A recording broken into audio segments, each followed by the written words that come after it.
শেষ পর্যন্ত মান অভিমান ভুলে আসিফ মাহমুদ সজীব ভুঁইয়া এবং মাহফুজ আলম সদ্য পদত্যাগী দুই উপদেষ্টা এনসিপিতে ফিরছেন। আমার ধারণা যে এই দুইজনের একটা ভালো সিদ্ধান্ত, এনসিপিরও ভালো সিদ্ধান্ত।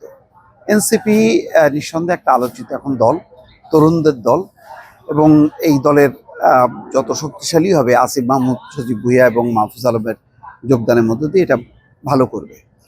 কিন্তু একটাই আমার কাছে প্রশ্ন, যে এই পদ পদবি নিয়ে যে এই বিষয়গুলো নিশ্চিত হবার পর আমি দলে আসব, এগুলি ভালো লাগে না। কারণ রাজনীতিটা হচ্ছে নিঃস্বার্থ। এখানে আমি দলে আমার কোন অবস্থান থাকলে সেটা গুরুত্বপূর্ণ হওয়া উচিত না। কিন্তু আমি দেখছি যে এনসিপিতে প্রত্যেকেই পদ পদবীর জন্য কিন্তু লড়ছে, এবং গঠনের আগে থেকে, গঠনের সময় থেকেই এই ধারাবাহিকতাটা চলছে। এবং আজকে মাহফুজ আলম বা আসিফ মাহমুদ সজীব ভুঁইয়া দুজনেই নির্বাচন করবেন লক্ষ্মীপুরে 1 থেকে, আর ঢাকা 10 থেকে করবেন হচ্ছে আসিফ, আর লক্ষ্মীপুরে 1 থেকে মাহফুজ আলম।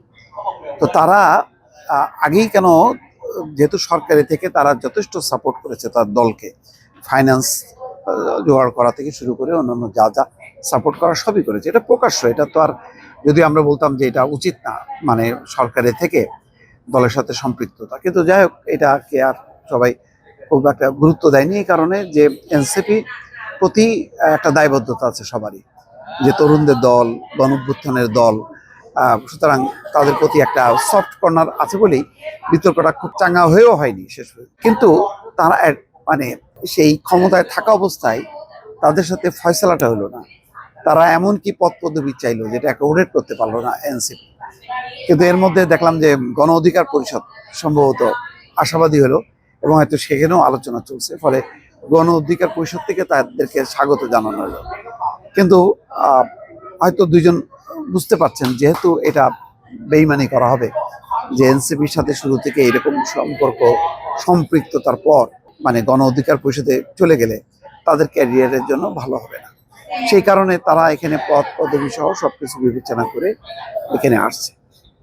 এখন এনসিপিতে আসার পর কি পরিবর্তন হবে আমি জানি না, কারণ যথেষ্ট পরিমাণ তরুণদের এই দল এনসিপি তার অবস্থা হারিয়েছে। আগের মতন সেই শক্তিটা নেই। এখন যে শক্তিটা আছে, নতুন রাজনৈতিক কোনো ইস্যু যদি তৈরি হয় তাহলে হয়তো তারা বেগবান হবে, বলবান হবে, তাদের প্রতি মানুষের সাপোর্ট আছে। এখন কিন্তু সাপোর্ট বলতে গেলে অনেক অনেক কমে গেছে। মানে 1 বছর আগের কথা যদি চিন্তা করি, 5ই আগস্ট এবং তার পরবর্তী 2-3 মাস 4 মাস, তারপরে ভাটির দিকে চলে গেছে তারা। এর মূল কারণ হচ্ছে ওই যে ক্ষমতা, সরকারে যাওয়া তাদের উচিত হয়নি। বিভিন্ন মিনিস্ট্রি বা জেলা পর্যায়ে যে সরকার থেকে নির্দেশ, যে বৈষম্য বিরোধীদেরকে মানে সংযুক্ত করো, এবং এর পাশাপাশি দুর্নীতি এবং চাঁদাবাজি নানান ঘটনায় তাদের ইমেজটা নষ্ট হয়েছে। এবং দেখা গেছে সেই প্রথাগত রাজনৈতিক দল বিএনপি, জামাত, তারাই শক্তিশালী হয়ে আছে। ডাকসু সহ, ডাকসু, চট্টগ্রাম ইউনিভার্সিটি, কোনো জায়গায় তরুণদের এই দল, এই ছাত্রদের দল ভালো করতে পারেনি, কোনো ফলাফল আসেনি। তার বদলে ইসলামী ছাত্র শিবিরের কাছে চলে গেছে। এই অবস্থায় তারা সরকার থেকে শিডিউল যখন হলো তখন রিজাইন করছে। তারপর রিজাইন করলেও কোথায় যাবে না যাবে তার নিশ্চয়তা নেই, অর্থাৎ সেই অ্যাডজাস্টমেন্ট হয়নি।